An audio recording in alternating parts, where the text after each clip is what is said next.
Est-ce que comme moi, quand tu te balades dans les églises et les villages de France et que tu vois le Christ en train d'agoniser sur sa croix, tu trouves ça plutôt glauque et tu te dis qu'il y a effectivement bien autre chose derrière le symbole de la croix? Alors si toi aussi tu en as marre de cette image du Christ agonisant et souffrant et que tu as envie de découvrir une autre face de la croix, eh bien je t'invite à rester dans cette vidéo où je vais t'expliquer ce qu'il y a derrière la croix et où on va faire une petite pratique pour activer le code de ce symbole qui est magnifique dans notre corps.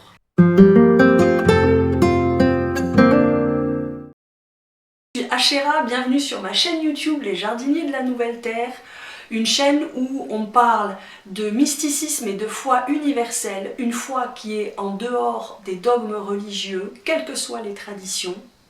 Sur cette chaîne, on parle énormément des enseignements de Yeshua en araméen pour apprendre à se réapproprier et à se réconcilier avec nos racines. Alors, si tu es nouveau, eh bien, bienvenue et je te propose de t'abonner pour pouvoir bénéficier de toutes les notifications. Et sinon, je te propose de mettre un petit like pour me soutenir. C'est parti pour la vidéo sur la croix.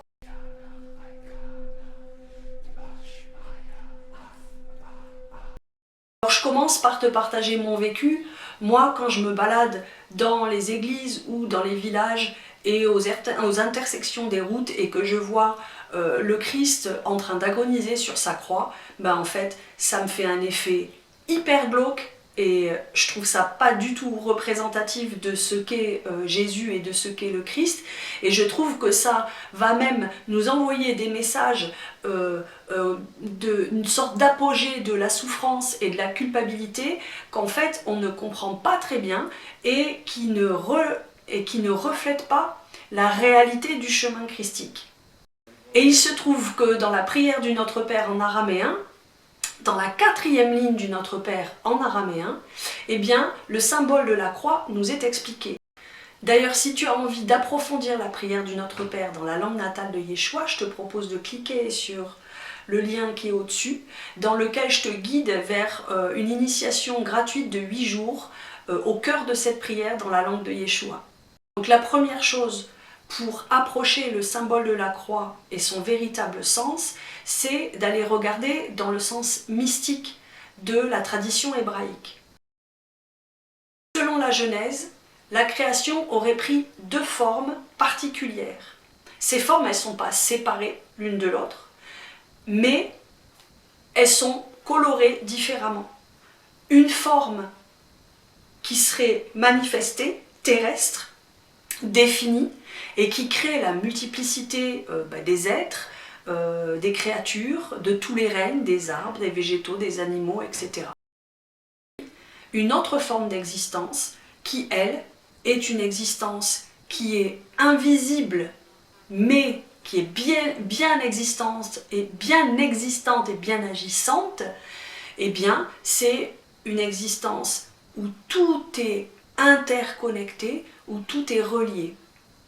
Moi, j'aime bien imaginer en fait que le vivant, c'est un tissage. Alors tu vois, il y a les fils qui passent dans un sens, les fils qui passent dans l'autre, et tous ces fils, en fait, c'est toutes les formes définies, toutes les créatures qui existent dans ce règne du vivant, et c'est l'aspect terrestre manifesté.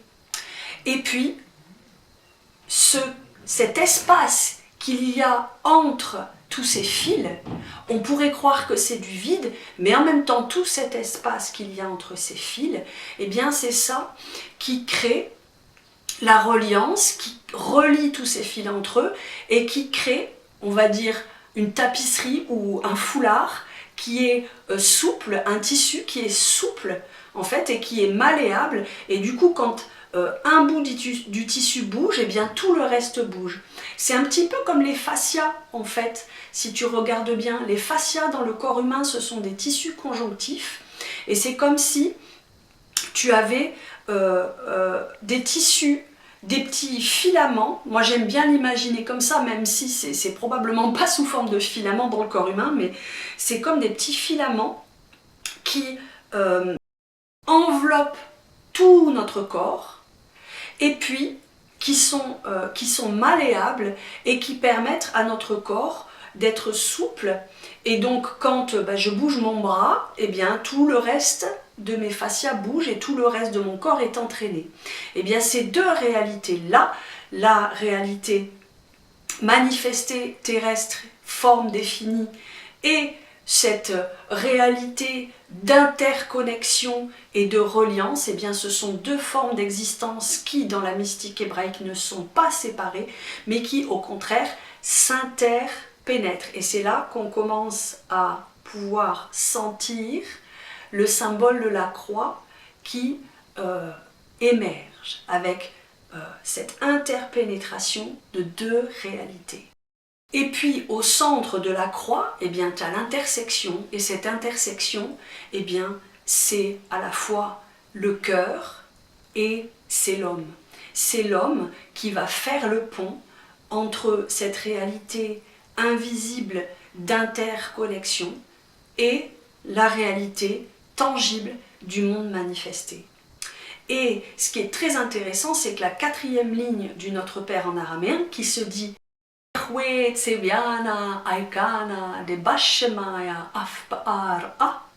cet espace qui relie ces deux réalités dans l'harmonie, dans la beauté et dans l'amour, est né d'un désir, mais d'un désir relié, d'un désir connecté.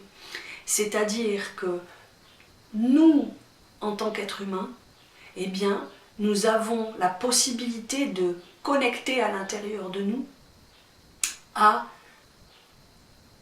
une soif qu'on a tous, qu'elle soit consciente ou pas, à cette soif de relation intime avec le divin, avec plus grand que nous, avec cette vie vibrante, cette soif de se sentir relié, cette soif de se sentir connecté à plus grand que nous. Et c'est ça qui nous donne du sens dans la vie.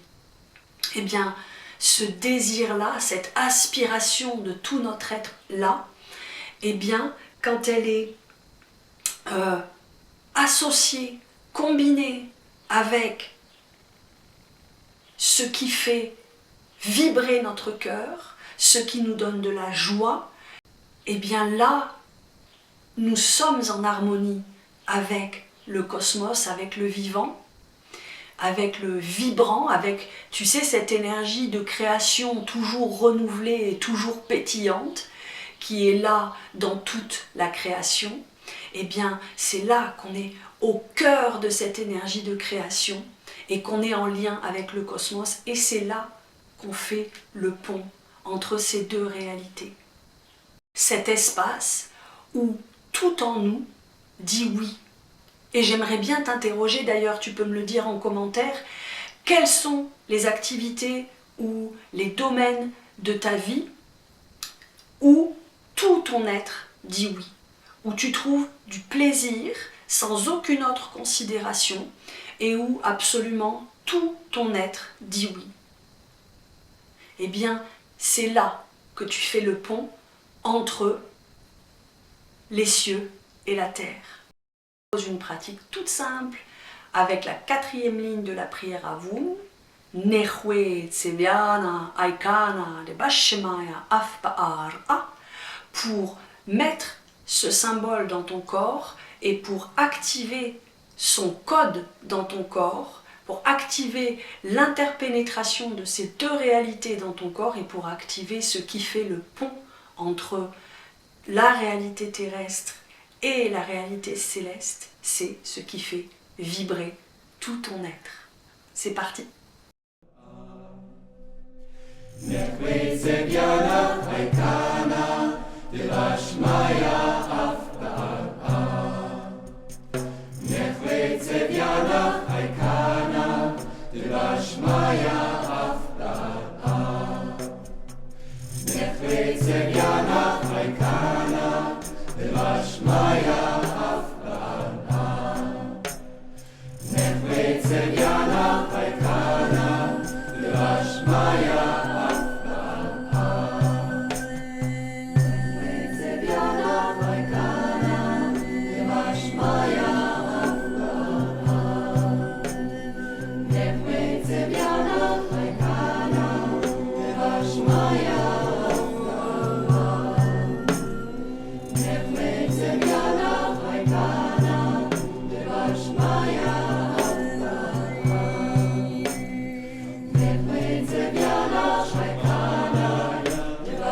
À ressentir l'espace de ton cœur comme le centre de la croix et comme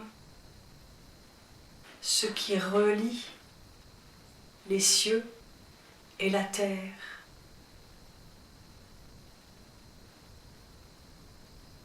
Je t'invite à ressentir ton interconnexion avec tout ce qui est, dans tous les règnes et sur tous les plans.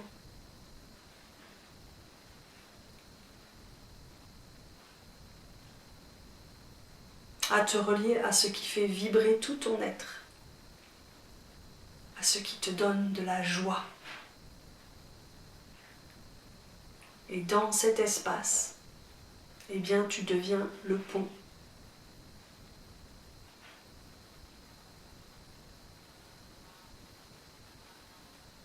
Amin. Alors je serais vraiment très heureuse que tu me dises en commentaire comment tu as trouvé cette pratique. Et évidemment, tu peux la refaire chez toi tous les jours. Et puis, au fil du temps, observer ce qui se passe. Donc cette vidéo, elle touche à sa fin.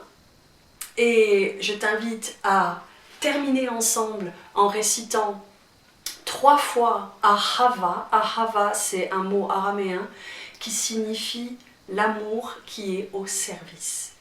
On va mettre une main sur le cœur, une main sur le ventre et on va se souvenir que tous les enseignements mystiques de Yeshua nous rappellent de mettre notre capacité d'amour au service de nous et de plus grand que nous.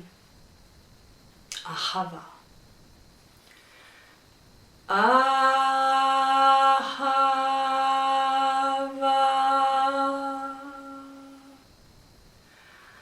Ahava.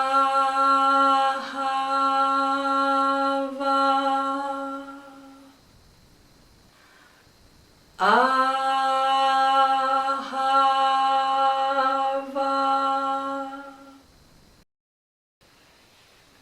À très bientôt.